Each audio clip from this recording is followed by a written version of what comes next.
गणपतये नमो नमः। श्रीमद् वाल्मीकि रामायण किष्किंधा कांड 45वां सर्ग। विभिन्न दिशाओं में जाते हुए बानरों को सुग्रीव के समक्ष अपने उत्साह सूचक वचन सुनाना।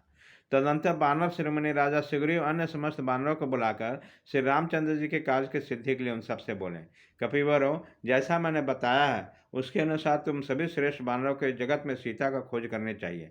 स्वामी को इस कठोर आज्ञा की भली बातें समझाकर वे समस्त श्रेष्ठ बानर टिड्डियों के दल की भांति पृथ्वी को आच्छादित करके वहां से परिस्थित हो गए। श्री रामचंद्र जी लक्ष्मण के साथ उस प्रवसन गिरी पर ही ठहरे रहे और सीता के समाचार लाने का जो 1 मास की अवधि निश्चित की गई उसकी प्रतीक्षा करने लगे। उसी समय वीर बानर सतबली ने गिरिराज हिमालय से घिरी हुई रमणीय उत्तर दिशा की ओर शीघ्रतापूर्वक प्रस्थान किया।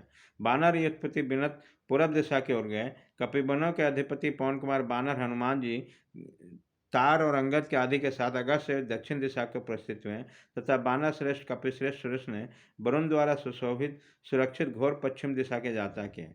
बानर सेना के स्वामी वीर राजा सुग्रीव संपूर्ण दिशाओं में यथायोग्य बानरों को भेजकर बहुत सुखी हुए और मन ही मन हर्ष का अनुभव करने लगे। इस तरह राजा की आज्ञा पाकर समस्त बानर युद्धपति बड़े उतावली के साथ अपनी अपनी दिशा को प्रस्थित हुए। वह समस्त महाबली बानर उनके युद्धपति अपने राजा के द्वारा प्रेरित होकर भांति भांति के शब्द करते उस ओर से ग्रसते दहाड़ते किलकारियां मारते दौड़ते कोलाहल करते हुए कहने लगे, राजन, हम सीता को साथ लाएंगे और रावण का बध कर डालेंगे।